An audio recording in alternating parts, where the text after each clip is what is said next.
Colorado's famed Stanley Hotel is a repeat guest on Most Haunted lists.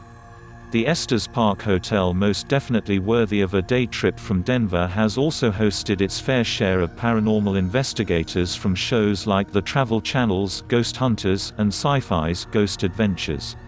The hotel's paranormal investigator Lisa Neihart, who leads monthly ghost hunts which are more in-depth than the 90-minute hotel tours that happen multiple times throughout the day, has referred to the hotel as a Disneyland for ghosts. But the colonial revival-style hotel that was first opened in 1909 is sprawling, to say the least. The hotel features 420 rooms plus ballrooms, dining areas and an underground cave system, more on that later. The hotel's most famous stunt perhaps was creeping out horror writer Stephen King, so much so that he penned The Shining. But several other guests retell ghost stories of their own, reporting lights flickering off and on, doors abruptly slamming shut, seeing shadows, getting chills and hearing the laughter of children. Before we narrow down the most haunted places in the hotel, we picked up a pointer from a seasoned tour guide at the hotel on how to best capture ghosts on camera. Her pro tip: take 5 or 6 quick shots to capture a fleeting spirit. Oh, and bring up backup batteries, because paranormal experts will tell you if spirits are present they'll have a draining effect on your batteries. Now you're ready to capture orbs. A television screen outside of the Stanley Hotel's tour office features plenty of ghosts caught on camera by tour guests. Now that you know what's what about the Stanley Hotel, let's get into the spooky bits. We double dog dare you to book a night in room 217 on the 4th floor. Room 217. Perhaps the most famed spot in the Stanley Hotel, this is where horror writer Stephen King spent the night and got the inspiration for his 1977 bestseller, The Shining. You can soak up the same Rocky Mountain views that King got when he stayed there. An added amenity: the room has a library of King novels. When King and his wife arrived at the hotel, it was closing down for the season and they were the only overnight guests staying there.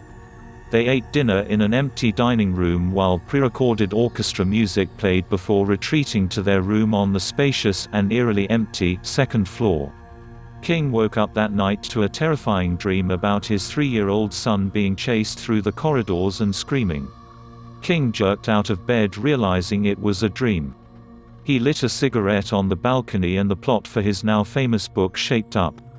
The room is thought to be haunted by Elizabeth Wilson, aka Mrs. Wilson. She was the hotel's head housekeeper and during a storm in 1911 was injured during an explosion as she was lighting the lanterns in room 217. She survived, though broke her ankles, and her spirit seems to be a regular in the room. Guests have reported items moved, luggage unpacked and lights being turned on and off.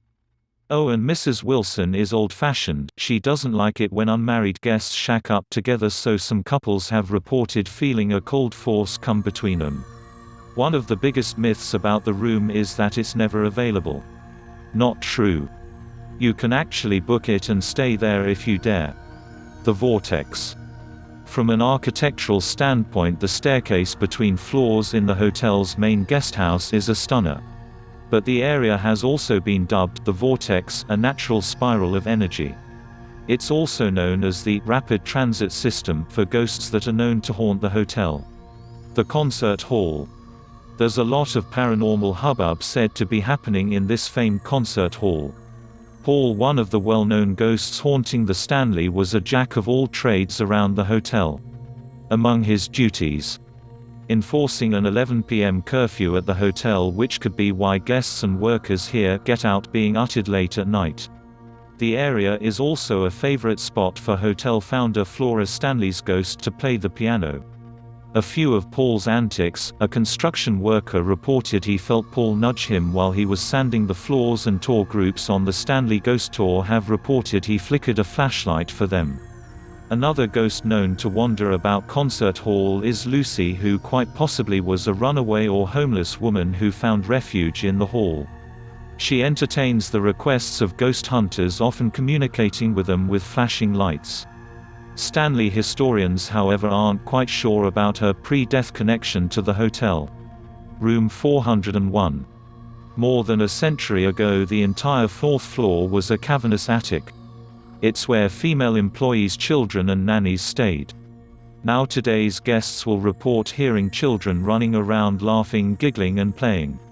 Plus there's a famous closet that tends to open and shut on its own in this room. Room 428. Really, you get a badge of bravery for staying in any room on the fourth floor.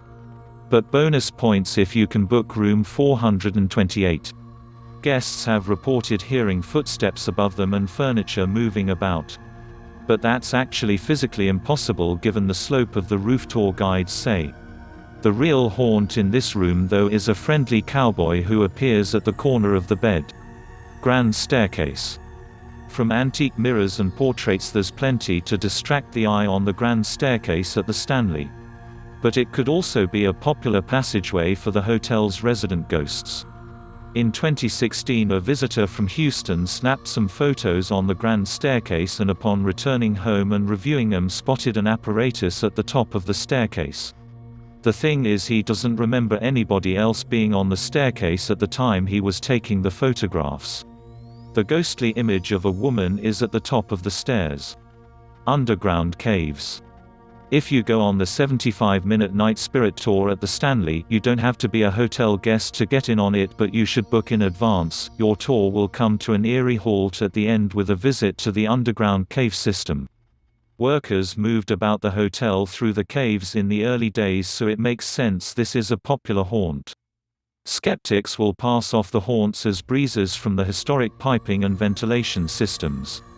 But beneath the hotel is a higher than average concentration of limestone and quartz, which some ghost hunters believe help capture energy at the property.